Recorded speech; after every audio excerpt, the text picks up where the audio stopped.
Hey folks, thanks for tuning back into my channel. Ben here with Ben Ventures.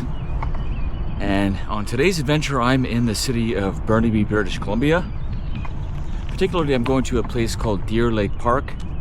And in that park, there is a little museum called the Burnaby Village Museum. It's pretty neat actually. So I just took the SkyTrain to get here. And I think it opens at 11 a.m. Hopefully it's open today. I checked, it says it's open. So yeah, let's hit the trails and let's go check it out.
Really is a beautiful area here along Deer Lake. It's a very small man-made lake, but yeah, you can only walk these trails. I don't think you're allowed to bike them.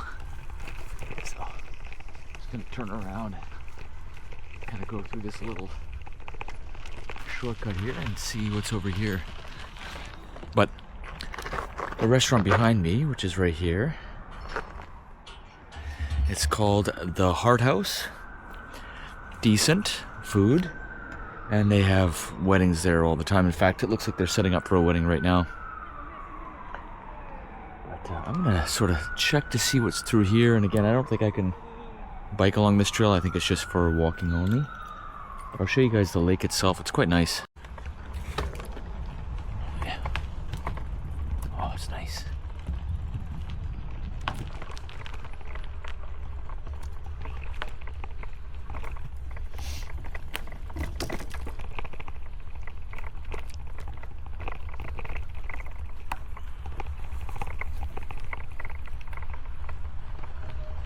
Nice little chilling area here. Park bench.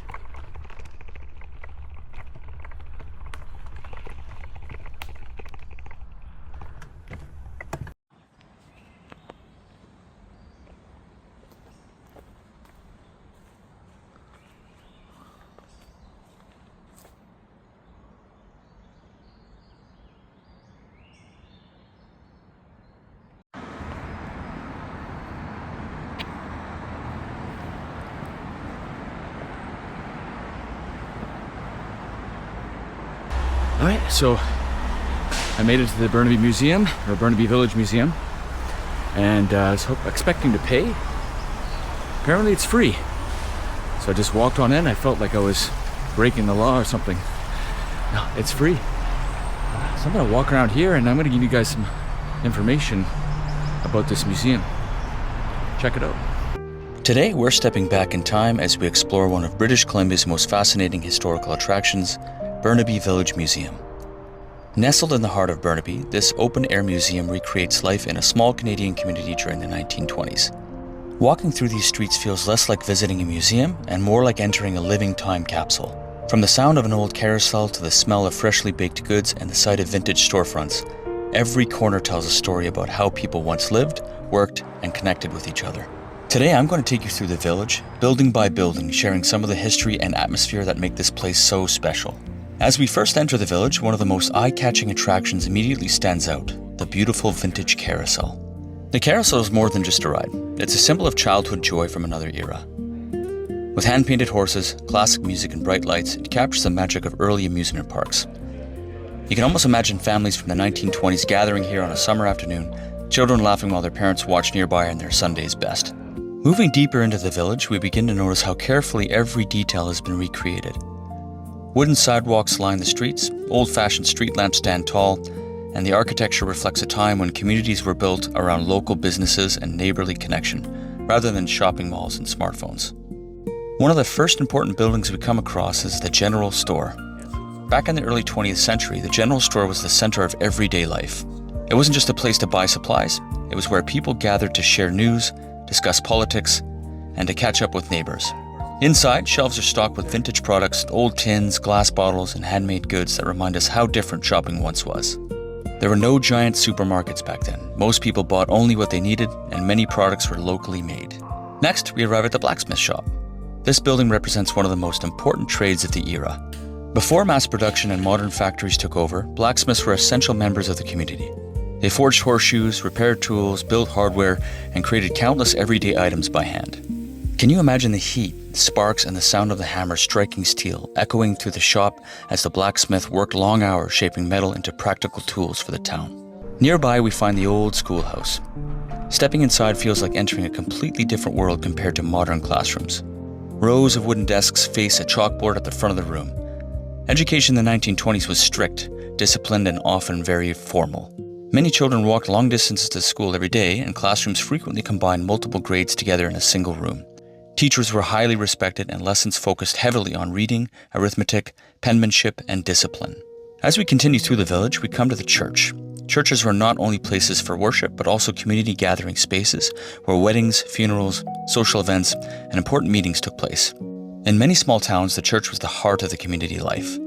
The simplicity of the wooden pews and the modest design reflects a time when practicality mattered more than extravagance. One of the most fascinating buildings in the museum is the old interurban tram station. Long before SkyTrain systems and modern buses, electric interurban railways connected communities across the Lower Mainland. These rail systems played a major role in shaping cities like Burnaby and Vancouver. They allowed people to travel farther for work and leisure, helping communities grow rapidly during the early 1900s. Standing near the tram, you get a real sense of how revolutionary this technology must have felt at this time. Another incredible stop is the printing shop. Before the internet, television, and even widespread radio use, newspapers were the main source of information. Local print shops produced newspapers, advertisements, posters, and announcements that kept communities informed. Inside, you can see massive printing presses and imagine the labor involved in producing a single newspaper edition. One of the coziest buildings in the village is the family home. Walking through it reminds us how different domestic life once was. Homes were smaller, families were larger, and much of daily life revolved around manual labor. Kitchens were the center of the household, often heated by wood stoves. Without televisions or modern entertainment, evenings were spent reading, sewing, playing music, or simply talking together as a family.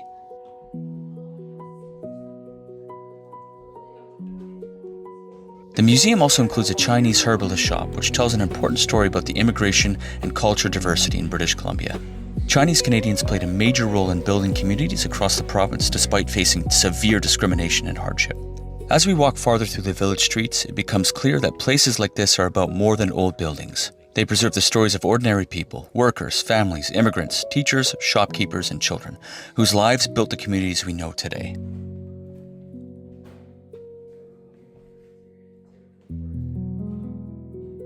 One building that often surprises visitors is the old gas station and garage.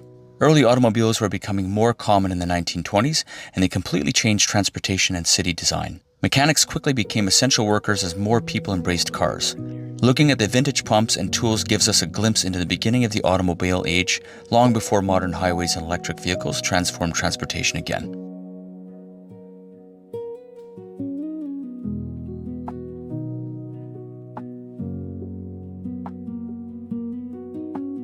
One especially meaningful stop at Burnaby Village Museum is the Indigenous cultural exhibit. This space reminds visitors that the history of British Columbia began long before the village's 1920 setting. The exhibit shares stories, traditions, and craftsmanship of the local Coast Salish peoples, highlighting their deep connection to the land and waterways. It's a powerful reminder that many different cultures helped shape the history of this region, and it adds an important layer of reflection to the museum experience. One of the most peaceful areas of the museum is simply the streets themselves. Sometimes the best part of visiting Burnaby Village Museum is slowing down and appreciating the atmosphere. The creaking wooden walkways, the vintage signs, and the old architecture all create a feeling that's difficult to describe. It reminds us how fast the modern world moves and how different life once felt when communities were smaller and technology moved at a slower pace. What makes Burnaby Village Museum truly special is that it keeps history alive in an interactive way. Instead of reading about the past from behind glass displays, visitors get to physically walk through it. You can hear the sounds, smell, the wood and machinery, and imagine what daily life was really like over 100 years ago. For families, it's also an incredible educational experience. Children who grew up surrounded by smartphones, tablets, and instant technology get to see a world where everything required more time, effort, and craftsmanship. It helps put modern conveniences into perspective. As my visit comes to an end, it's hard not to appreciate the dedication required to preserve places like this. Museums are more than tourist attractions. They protect memories and stories that might otherwise disappear. Burnaby Village Museum reminds us where we came from, how communities evolved, and how much life has changed in just a single century. Thanks for joining me on this journey through the past. Until next time, keep exploring, keep learning, and never stop appreciating the stories hidden within these places around us.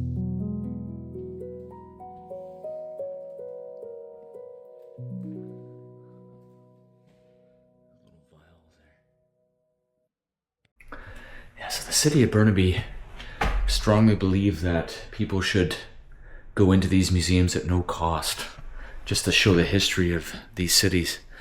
And I think that's amazing. I think they charge a little bit for like Halloween events or maybe some Christmas events. But during the year, during the whole season, they don't charge anything. It's free admission. So that's a really cool place to take your kids. Oh, there's a piano playing. I'm gonna go check that out next. But yeah, bring your kids here. It's like such a cool experience. There's a blacksmith, like there's a self-playing piano. Just a really cool experience.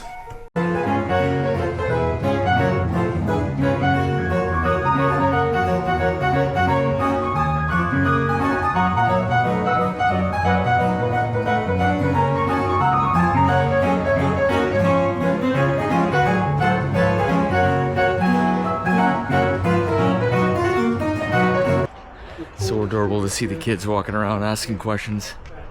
I am definitely bringing my daughter here for sure. It's such a neat museum. And it's pretty big too, actually. Just a little bit of a pit stop here at the restaurant and a hot dog. And Precious, there's a restaurant here. It's like hot dogs and sandwiches and a bunch of other stuff. It's pretty good. Hungry. That was a really, really neat experience. I had a very little amount of time, I think only an hour and a half. But you can cover it off, I think, in an hour and a half, 2 hours. Very cool, and it's free, which is awesome. Highly recommend. I'll put the link in the description for you guys to check out for yourself. But time for me to hit the road, jump on the bike. Thanks for watching, guys. And I'll see you on the next one.